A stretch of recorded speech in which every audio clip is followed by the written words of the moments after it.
Well, good morning, and it's good to be back, and I hope that everybody had a good week last week. For those who were able to join in coffee, I hope you got time to get to know each other a bit more, and I hope that you didn't get a chance to pray for each other all that much necessarily, but that's all right, because one of the things that church is a group of brothers and sisters through Christ who learn and begin to live as family.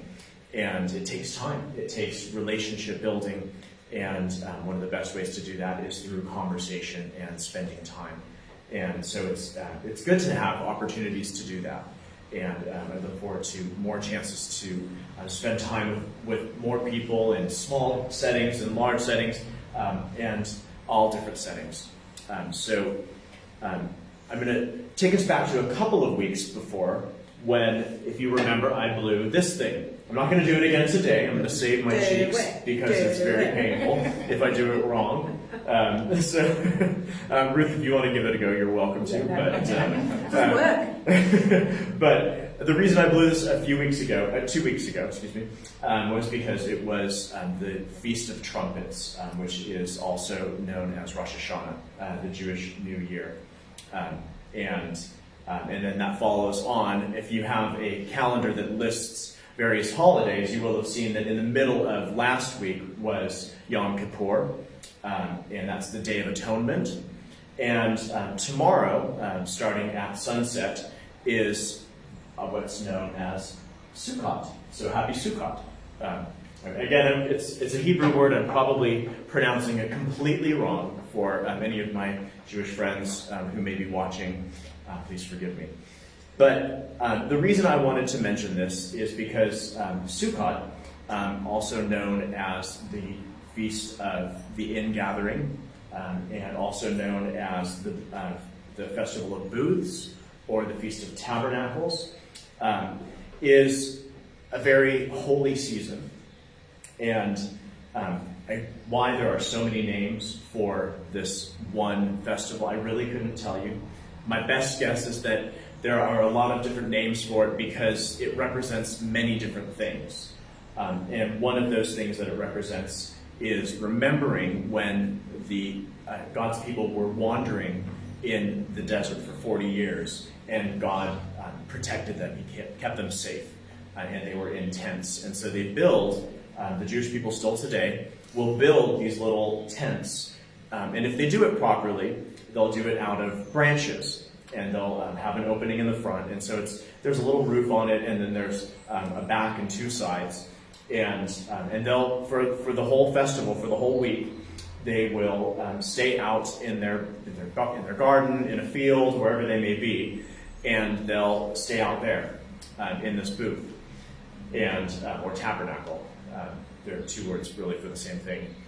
And it ends with something called Simchat Torah, which is when they remember that God gave them the Torah, He gave them the law. So why am I talking about Old Testament stuff? Well, the reason I'm talking about it is because, number one, we believe that the entire Bible testifies of Jesus Christ. And number two, because Jesus and his disciples, his first disciples, would have celebrated these things. So it gives us a bit of an understanding of what they were like and things that they would have done themselves. And also because there are still many applications for these Old Testament feasts and festivals and remembrances that apply to us, the church, today. And this festival is a harvest festival. I said one of the things it's called is the Feast of Ingathering. And what it was gathering in the harvest into the storehouses. And it's actually the third harvest festival in the Bible, the third of three. And the first one, I'm going to jump to this little screen here, is a spring harvest, is Passover. Oftentimes we don't really think about the fact that Passover is a harvest festival, but it is. And it's not just one day, it's actually about a week, roughly, sometimes up to 2 weeks, and there are multiple events within that week. And Passover, as we commemorate in the way that we do communion here at New Nation Church, we remember that is also when Jesus' death took place, when he was crucified. During Passover week, there is a specific feast, the Seder, the Feast of Unleavened Bread, which was the day that he was buried. And then it ends with the Feast of First Fruits, which is the day that he rose from the grave. So a lot of really, really significant things happened with these Old Testament feasts that are very, very relevant and important for us today as followers of Jesus Christ. And then the second harvest, which is called the Feast of Weeks, we know better now as Pentecost. And it's called Pentecost because it's 50 days between the end of the Passover season, which ends with the Feast of First Fruits, to Pentecost. And that is the day that the Holy Spirit came and that the church began. And so you see, there's a lot of really important stuff from the Old Testament that coincides with things that God has been planning and doing, and we have more to look forward to. So you'll see down here that after Pentecost, there's this little thing down here, if you can read it, it says the church. So Pentecost is thought of as the birth of God's church, when many people came to faith in the risen Jesus. And from that time until Jesus returns, we are living in what is called the church age. And some people would say we're living in a post-church age, but until Jesus returns, it's still the church age. And now, we have been in this season. So we had the Feast of Trumpets, which was Rosh Hashanah, which is the biblical New Year. And then we have the Day of Atonement, Yom Kippur. And then we are now beginning Tabernacles, which is, again, as I said, also the Feast of Ingathering. It's the third of the harvest festivals.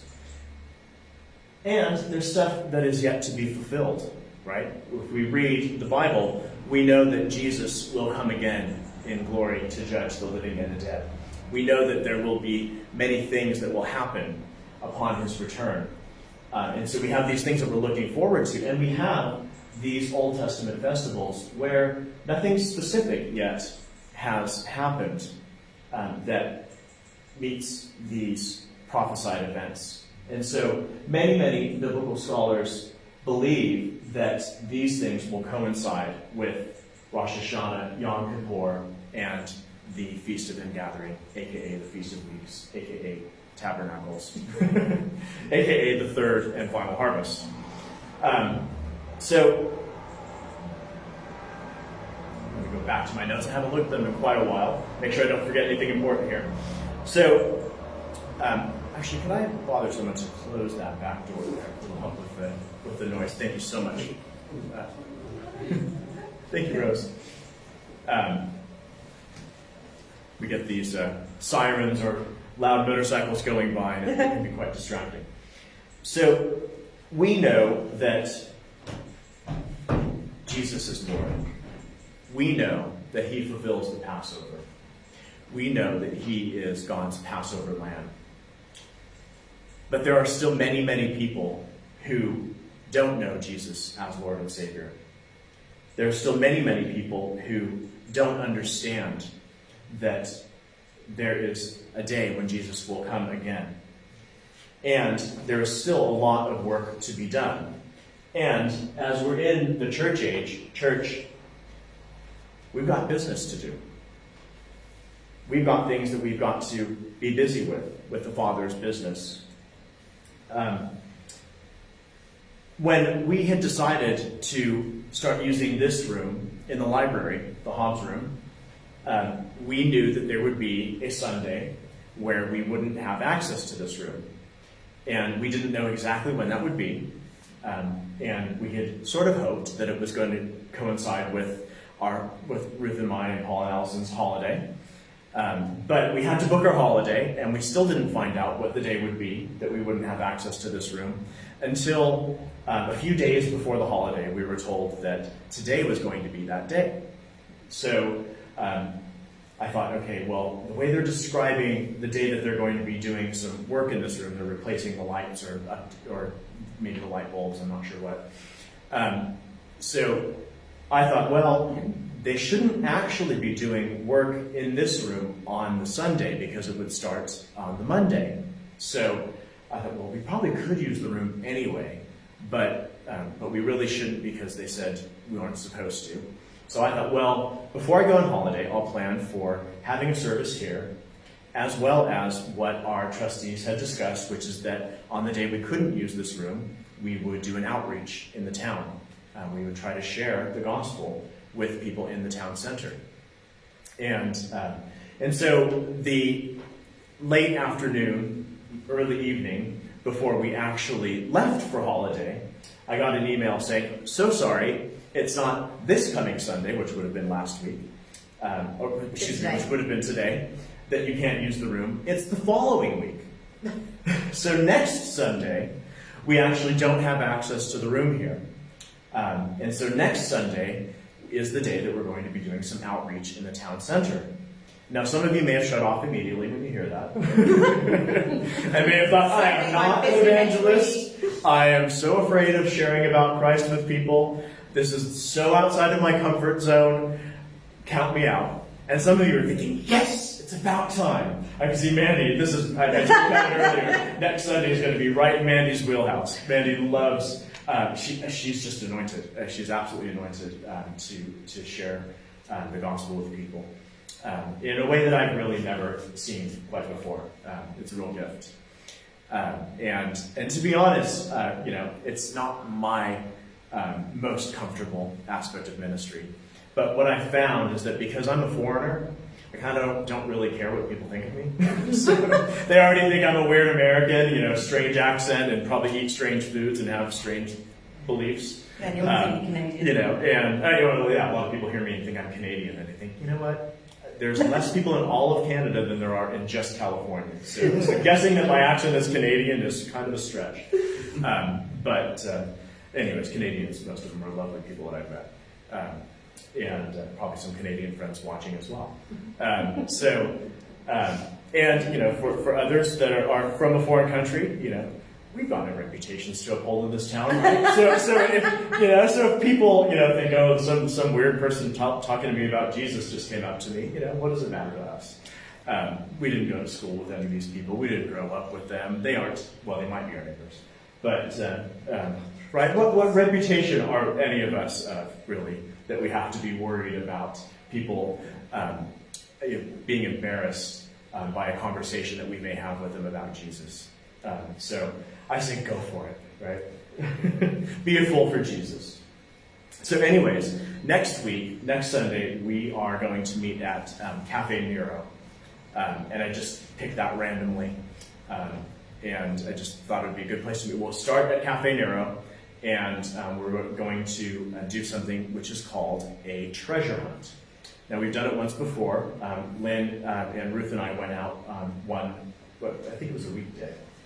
Or was it a Sunday? I can't remember what day of the week it was. Friday. It was Friday. There you go.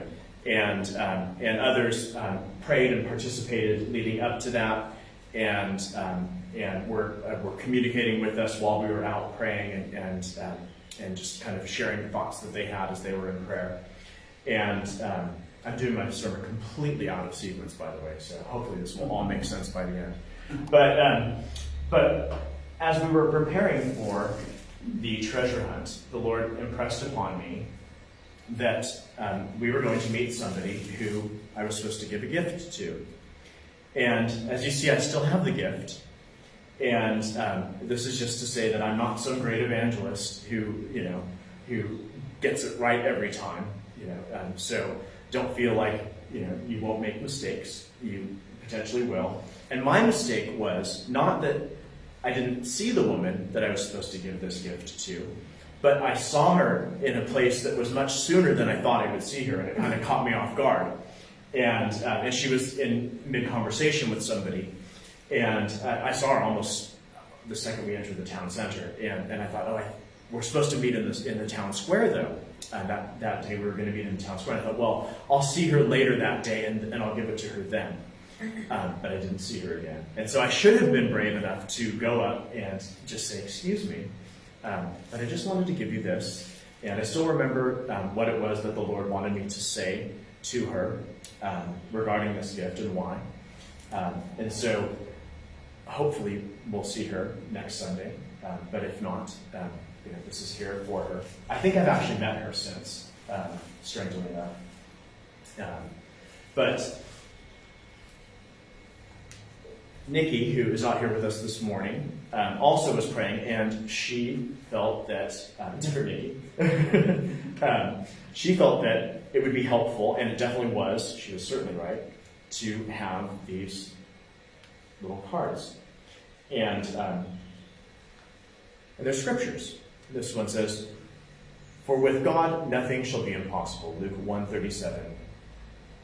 And we did give about 3 of these cards out, I think, to various people. And as we were out, we just felt the Lord calling us to speak to certain individuals. And beforehand, and the reason this is called a treasure hunt, is because you pray in advance and you sort of categorize what you're praying for into 4 areas. And you're asking God, who is your treasure? Who is this person that is your special treasure that you are highlighting to us during the time that we're going to be going out, that you want us to go and find and bring to your light? And so there are 4 categories that you put down.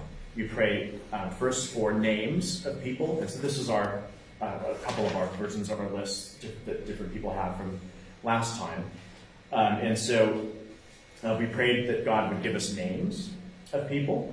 We prayed that he would give us physical descriptions of people so that we could hopefully see them and figure out who they were.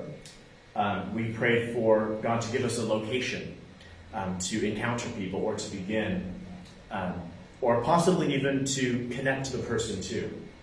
And we also prayed in a category that was other, or what is the issue? What is it that we are supposed to speak to this person? What is it about this person that God is getting our attention regarding? And so the names that we came up with, one was Nancy, one was either Mike, Michael, Micah, or Mikhail. We weren't quite sure which. And one was Luke. And the physical description that we came up with, one was woman with blonde hair and wearing a green shirt. That's the woman that was supposed to get this. And saw her, like I said, almost immediately. And blue eyes. Location was town square. And on the other category, there were 2 books, both. I have to read my own writing here, so this is probably the hardest part of the whole sermon, is trying to read my writing. I joke that I speak in tongues a little bit, but I write fluently in tongues. I just need the gift of translation to read my own tongues writing. So 2 books, both free gifts, but on specially wrapped as a present. Oh, so there's a book in here. I forgot what was even in here. So that and this other book are meant to be gifts for this woman with blonde hair, blue eyes, that was wearing a green shirt. So this book and this book were meant to be gifts for her. And the reason that one was wrapped as a present was because this woman felt very overlooked and uncared for. And this was supposed to represent God's care and love and concern for her. And that there was one man who was wondering about his identity and purpose. And there was one person that we were supposed to pray for healing in their knee. And there was someone from Palmer's and someone afraid of dogs, which is why last minute we decided that we weren't going to bring our dog, because we were contemplating whether we were going to bring our dog with us. And as we were praying, we felt there was someone who was going to be afraid of dogs, so we didn't bring our dog. So next week, when we gather at Cafe Nero, what we're going to do is we're going to sit down. We're going to have pens and paper, and we're going to take a little moment, and we're going to pray. And we're going to pray into these 4 categories, and we're going to ask the Lord if he would give us names of people that we're supposed to encounter. if he would give us a physical description of what these people look like so that we can hopefully recognize them. And that he would also share with us something about them and the location that we would find them in, and finally what it is that we are encountering them regarding, what we're to pray for them, what we're to speak to them, speak into their lives. And so, does this make sense to everybody? Yeah? If not, it will. Hopefully it's not too frightening. I think the best experience that I've had with doing a treasure hunt is back when we were in California. Our church back there decided we were going to have a treasure hunt, and so we all got together and prayed. And there was a young boy, what was Jaden at the time? Probably 12, 13, 11, 12, somewhere around there. And the Lord was just giving him all sorts of stuff, and we just kept thinking, okay, some of this stuff, I mean, this sounds like the kind of the fanciful thinking of a child, right? Because one of the things was dancing in the park, and like, what do you mean dancing in the park? Like, how does that fit in? And eventually, we did end up going to a park in a neighboring town, and there was a gentleman who was doing a film project for that city. They were having their, I think, 100th anniversary of the city, and so he was commissioned to do a 100th anniversary video for the city. And we had pretty much finished up our treasure hunt. We had met, I think, almost everybody that the Lord had led us to, which was a good 20 to 25 people. And we spoke almost everything that we were supposed to speak to everybody. It went really, really well, way better than any of us could have hoped. And then we still had this dancing in the park. And so we're kind of all starting we'd gone off in little small groups in 2s and 3s, and had gone out, and we were congregating back at a picnic table.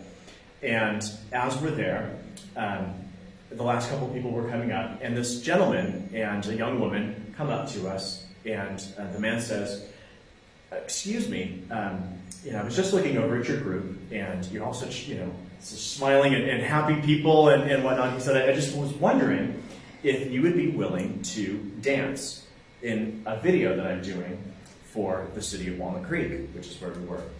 And he said, "This is going to be part of the celebratory presentation for their 100th anniversary." And so there's a video of us, and we're one of quite a few different groups of people and individuals that he created this video for, dancing in Civic Park in Walnut Creek. And so he turned out that he was a Christian, and we prayed with him at the end of it all. And days later, we ended up meeting his wife and his daughter, and praying with them and sharing with them. And so it was just really amazing. So you just never know what the Lord will do. And I think that bit at the end was as much as an encouragement for us as it was for anything. Because how often do you get to dance in the park and have it be part of some town memorial celebration thing? Yeah, and actually, if you look up Walnut Creek, I think Ruth's looking it up now. You'll see us in there. I'm going to put it on. It's a really fun video, dancing to the song "Happy," if you remember that. I'll share it on the WhatsApp group. Yeah, she'll share it on the WhatsApp group. So you never know what the Lord will do. A lot of the times, it's as much about how we get edified by it, and things that we learn. And so I learned with this that, if the Lord shows me somebody that I'm supposed to give something to, don't wait, do it now, right? So that's a little bit about what we're doing next week. And now I'm going to share a bit more about why. So it's not just a practical thing because we don't have access to the room, but it is also because God has a principle of what is called reaping and sowing. And here's one of the scriptures that we read often when we're trying to find the courage to go out and share the gospel. Matthew 9:37 and 38. "The harvest is plentiful, but the laborers are few. Therefore ask the Lord of the harvest to send out laborers into his harvest." And we are asking the Lord that he will equip us to be those laborers, and that he will increase us so that there can be more and more of us to be laborers who will go out and do that work of harvesting. But the thing about harvesting is that there are steps involved. There is this principle of reaping and sowing. And if you don't know what that principle of reaping and sowing is, it's summed up by a very, very common saying, which is, you reap what you sow. And I know that saying is often meant to mean something negative, like if someone treats other people poorly, they themselves will be treated poorly or disliked by people that they have hurt. But really, the saying can also be a positive thing. And it's simply a way of saying that you will have a harvest, you will gather in, you will bring to yourself based on what you plant, based on what you sow, the seeds that you sow into the ground. So with the harvest that we talked about, and this being a season of harvest that begins tomorrow evening, there is a real importance of sowing seeds of faith, right? And that's important for us in our own lives, because even though we have faith in Jesus Christ, we can continue to sow seeds of doubt into our own lives. We can speak doubt, and we can agree with other people's doubt. So we need to be a people who practice sowing seeds of faith into our lives, into each other's lives, and into the lives of people that we encounter, whether they are believers in Jesus Christ or not. And the ultimate seeds of faith are the gospel message. A few weeks ago, I had given little bookmarks with what's called the Roman Road to Salvation. And I hope that you've read that and started to absorb that and to start to make sense out of that, and to think about how you can explain to people what it means to need a Savior and what it is to come to saving faith in Jesus Christ. It can be quite tricky if we get ourselves too caught up into our own heads, but it's actually not that complicated. We tend to make it more difficult than it actually is. And as I pause here, we have talked also about how important it is as a church to be a church that sows seeds of faith, that does outreach, that is a church that is interested in seeing those who have not yet come to saving faith in Jesus Christ have opportunities, many opportunities as can possibly be to hear and respond to the gospel message of Jesus Christ. So we've talked a bit about outreach and evangelism, but we haven't done a whole lot as of yet. But that will change. As a church plant of New Nation Church International, there is a list of things that we are called to do, which are called benchmarks. And so each seedling congregation, each church plant, is supposed to work towards achieving these benchmarks in order to become a full-fledged congregation. And if anybody's ever curious as to what those are, I've made copies of it. It's not a terribly long, it's just one page front and back. And one of our benchmarks is an active evangelism ministry must be in place. And the other benchmarks, if you want to take a look at this, some of these things might inspire you. You might say, hey, I really love the idea of this type of ministry or doing this. I'd love to get involved in this. I'd love to help develop this for the church as it gets established. But an active evangelism ministry is one of those things that must be in place. And so next week, we will begin to engage in that. And with this principle of reaping and sowing, even though I myself have never been a farmer. Anybody here ever been a farmer? No? Or come from a family of farmers? No? Anybody have experience with your own little garden, vegetable garden? Yeah, I do. So even though I've never been a farmer, I do have a fairly green thumb. And I do understand what it takes to get a crop to grow well. And it requires 5 things that I have eked out here. So the first is preparation. So we need to prepare ourselves and prepare the soil that we're going to be planting in. So we need to get the tools that we're going to need, and we need to get the right seed for the desired harvest, right? So you can't plant wheat if you're wanting to harvest rice. So it just doesn't work that way. If you want tomatoes, you better get tomato seeds and not mustard seeds. Kind of seems obvious, but you know. The ground also needs to be broken up. And if you have any fertilizer or things to enrich the soil, you want to get those mixed in. And you need to have adequate moisture in the ground. Here in this country, not too many people would think of that initially necessarily because it's quite a damp place. But where I'm from in California, we are known for our droughts that last years and years and years and years and years. So when we're planting where I'm from, we need to make sure that there's enough water in the soil that you can actually work the nutrients into it, and that you can actually break the ground to get the seed into it. So there's preparation. And you can think of probably all sorts of little micro steps that I don't have listed here. I can see Allison's thoughts going like crazy. Well, you want to get this particular thing for that particular seed. And so preparation, we need to have quite a bit of preparation. And the next is planting. So our second step is that once you've done the preparation, now you need to sow or plant the seed into the soil. And you need to plant it deep enough that it will be protected from birds or other pests that can easily come and pick it away.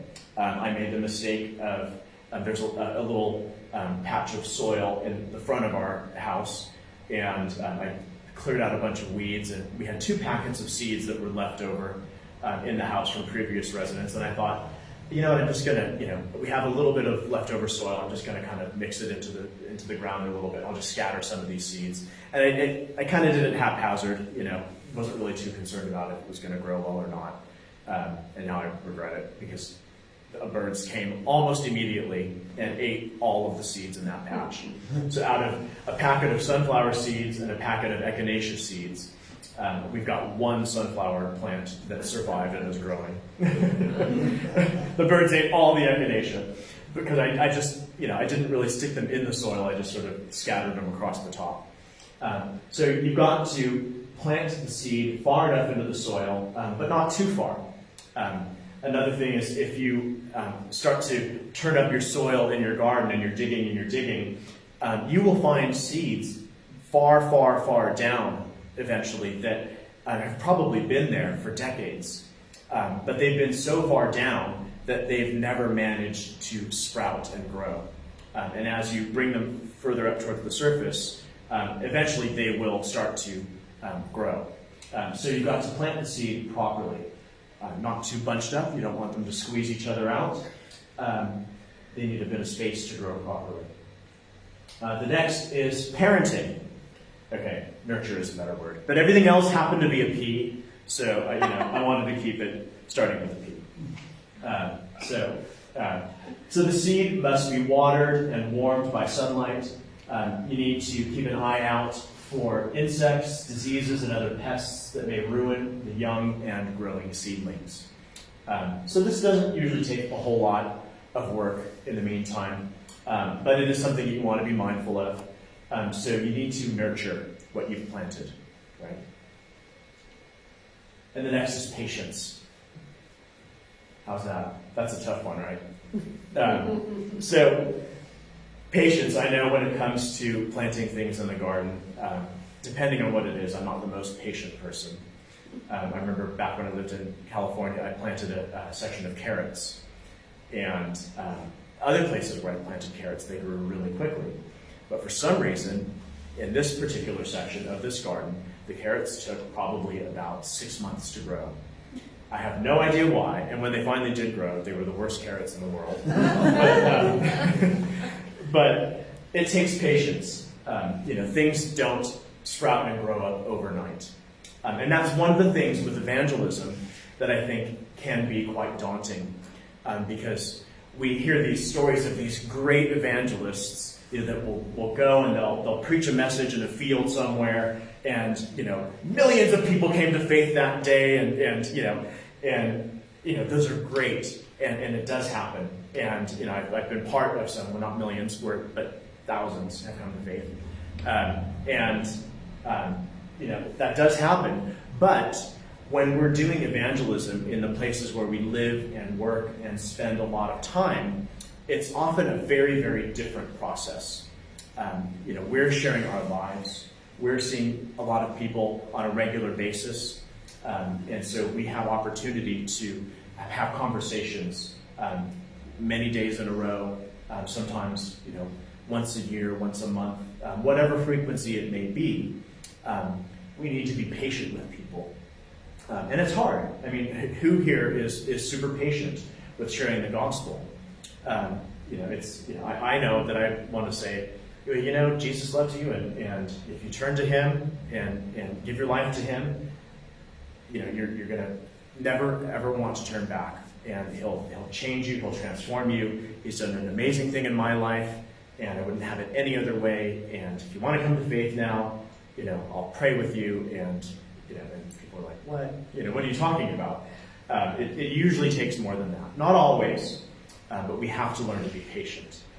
We need to be patient with the people we're talking to, and we have to be patient with ourselves, because we also will beat ourselves up. Anybody prone to doing that when it comes to evangelism? Yeah? I know I am. Yeah, I feel like, I didn't do it right. I didn't do it well enough. They didn't come to faith because I forgot to say something important.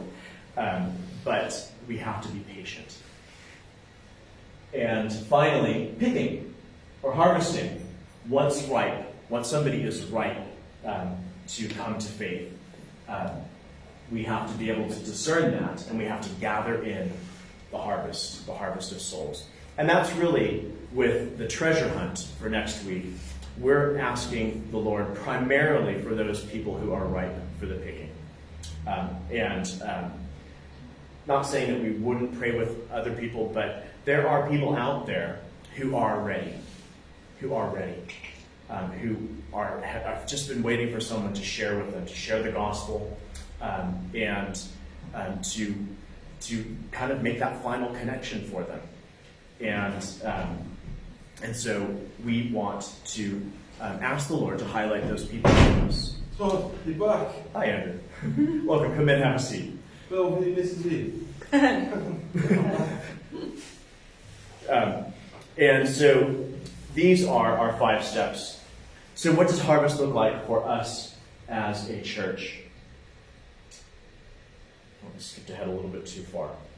So simply put, for us, the harvest is a harvest of souls, a harvest of people that are coming to faith. And so that's another thing to keep in mind, is that it's not just people who have come to faith, but who are coming to faith, who are in that process of coming to faith. And so I have another list of things to share, very short. So I want us to consider 3 other things, the 3 specific principles about harvest that we need to know and understand. So the first is that harvest is it shouldn't say is, not as. Harvest is a consequence. And next, that harvest is a process. And finally, harvest is a season. And so with the first one, that harvest being a consequence, in Galatians 6:7, we read this: "Don't be misled. You cannot mock the justice of God. You will always harvest what you plant." So, harvest is a consequence. The harvest is the consequence of what we sow. We need to sow seeds of faith. We need to sow seeds of the gospel of Jesus Christ. And when we sow nothing at all, we reap nothing at all. When we sow seeds of life through the gospel of Jesus Christ, we will eventually reap a harvest of new believers in Jesus Christ. In 2 Corinthians 9:6, the Apostle Paul wrote this: "Whoever sows sparingly will also reap sparingly, and whoever sows generously will also reap generously." So the result of understanding that your harvest is a consequence means that we need to know the quality and the quantity of the seed that we are sowing, and sow in great quantity with good quality in order to obtain the right harvest that we are looking for. And the common seeds that we sow every day are the seeds of the words which we speak. Every word that we speak is like a seed. And do you ever ask yourself, what kinds of seeds are you sowing? Are your words a blessing to others? Does your speech bring glory to God? And how often do you speak to other people about God, about the love of God, the goodness of God, about Jesus Christ, who he is and what he's done for you? How often do we share the truth of salvation that is a free gift only found through the saving grace of Jesus? And how often do we stay silent? How often are we silent when we should be speaking? And how often are we speaking when maybe we should be silent? So the first principle is harvest is a consequence, and we will reap what we sow. The second principle is that harvest is a process. So don't get tired of doing what is good in the process of reaping and sowing. Don't get discouraged. Don't give up. The harvest will happen, but it will take time. And we live in a society where we are used to so many things happening instantly. We have instant coffee, microwave meals, instant connections with people on the internet, and we easily forget that many, many things take time and patience. And because of the way society has evolved, many of us lack patience.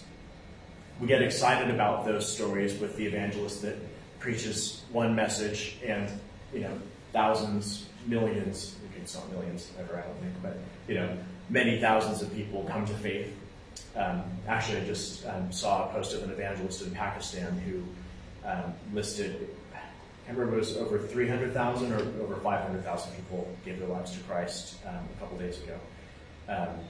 And somebody, and he listed this specific number down to I want to say it was 535,281 or something like that. And somebody asked, how did you have that specific number?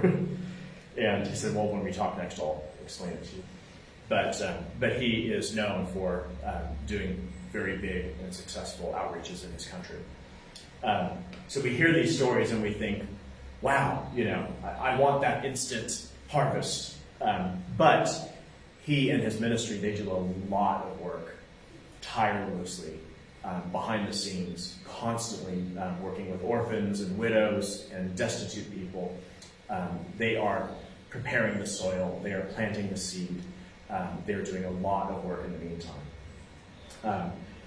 We are used to, even in our own gardening, using something called Miracle Grow, right? But even Miracle Grow, as great of a fertilizer as it is, doesn't mean that the seeds grow overnight. So we need to realize that harvest is a process. In Mark 4:26 through 29, we read these words.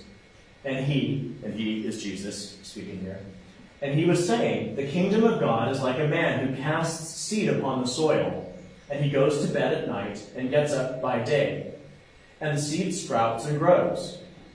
How, he himself does not know. The soil produces crops by itself, first the blade, then the head, then the mature grain in the head. But when the crop permits, he immediately puts in the sickle because the harvest has come.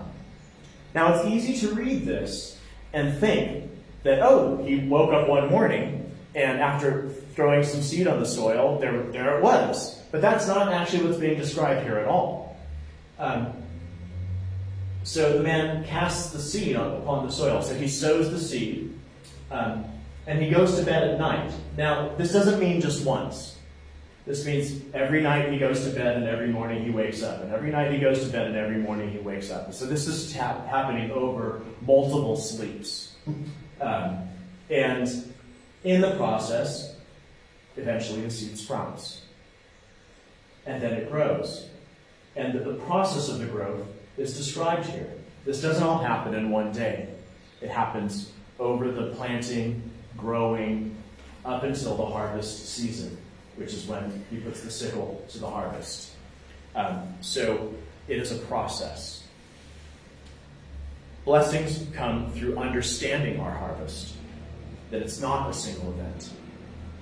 Even though next week will seem potentially like a single event.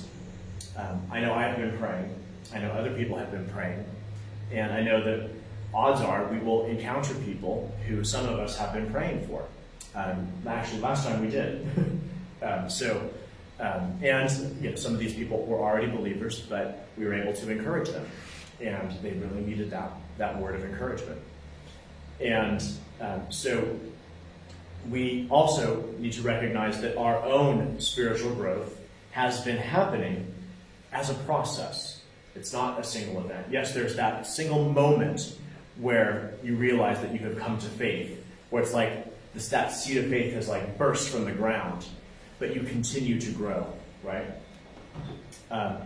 Your life is not defined by one event, but through your entire lifespan. So, as we said, these words through Mark 4 describe that the harvest is a process.